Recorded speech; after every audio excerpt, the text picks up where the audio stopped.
I'm going to begin, by asking, there's obviously a lot of financial jargon in this and a lot of words that I initially didn't quite understand, but I really enjoyed the film nonetheless. Was that the biggest challenge for you, making this accessible and kind of comprehensible to an audience? That was one of the things that really drew me to it was that, there's been some great Wall Street movies made through the years, but I really wanted to do a movie where we went into that jargon, we went into that language, really to kind of just prove that it's not that complicated, that they use a lot of strange language, but at its root, you're talking about moving debt and money around. That's all it's really about.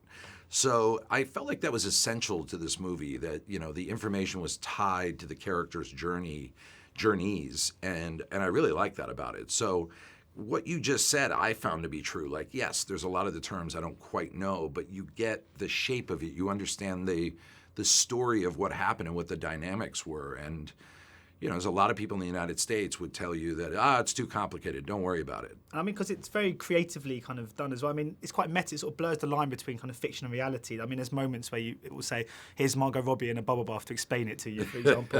It must have been quite fun to have that license to be so unique. And what was the decision behind that kind of particular approach? I felt like, obviously the heart of the film are these amazing characters and, these actors who give incredible performances. But I felt like the story, these details were key. So I had to find a way to have a conversation with the audience. And it really, I landed on it when I started thinking about why didn't most people see this collapse coming? And I started thinking about what we occupy our minds with, like pop culture and sports. And I started thinking, well, what would happen if that pop culture actually gave us real information? Like if Kim Kardashian actually talked to us about like the LIBOR rate scandal, and that's kind of where it came from.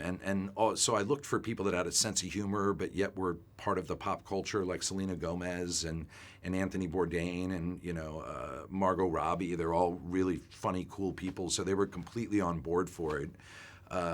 And best of all, it worked. When we did our initial screenings, the audiences really understood what the shape of the collapse was. Yeah. And I was wondering, for me, Steve Carell was the real star of the show. Was it quite odd working with him? I actually think I was the star of the show. But anyway, on keep screen. going. Keep going. Was it quite... No, I totally agree. Yeah. Steve is completely brilliant. I just wonder if it was quite odd kind of working with him in a relatively different environment. Obviously, this is more of a drama than your previous collaborations. Because I guess usually you sort of say to Steve, act as silly as humanly possible. Was it quite an interesting... Did the dynamic change between the two of you in this? It absolutely did. When I worked with Steve on the Anchorman movies, and I obviously worked with him back in Chicago at Second City and known him for quite a while, he was always known as a guy who's very meticulous, very smart, very prepared, even when you're doing silly comedies, and known as a brilliant, brilliant comic. But in the case of this movie, I saw this thing in him that just blew me away. He just has great taste, and he has a great nose for when a scene has truth at the essence of it.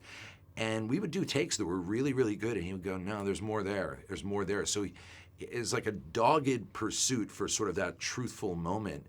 And once I saw the way he was approaching it, it was really fun because then I could join him, and we both just worked to kind of chase those moments down.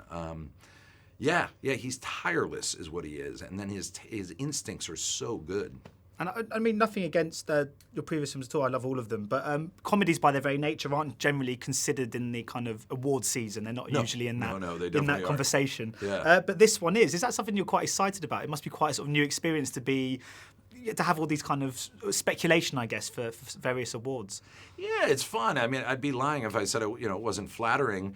Most of all, I'm excited because it means people are responding to the film, and this is obviously a very different movie. I haven't made anything like this before, so I take it as a very good sign that people are connecting with it. And in terms of upcoming projects, of course, you're down for Ant-Man and the Wasp.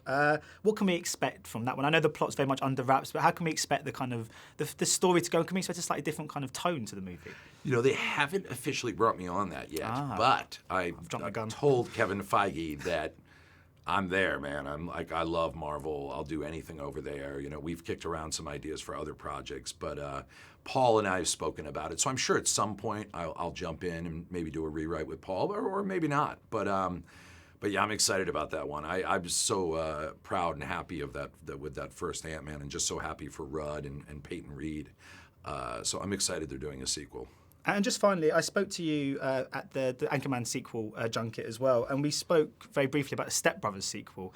Is there any update on that? I mean, it's just one of my favourite movies I ever, love it. So. I love it. It's probably my favourite as well. Nothing planned in the short term, although we are talking about reuniting Ferrell and Reilly, not in a Stepbrothers movie, but in another movie that we're kicking around. Oh, great. Yeah. Is that quite soon, perhaps, an announcement on that one? It's Or? just an idea at this point. Well, no, that's not true. What am I saying? We have a script. Jesse Armstrong actually wrote a very funny script for us. I've been so busy. I just read it recently. But the idea would be that he and John C. Reilly, as kind of hapless guys in America, go down to protect our border from Mexico, would be the premise for it. So, Cool. So we'll see if it happens. Well, they're good at playing hapless. Yes, hapless is their specialty. There's no question. Brilliant. Well, thank you so much for your time today. Much appreciated. My pleasure. Lovely. Great talking with you, man. Ladies and gentlemen, you're watching Hey You Guys! Hey, you guys, huh? Hey, you guys. Is that from the Goonies? It is indeed, yes. Nice. Hey,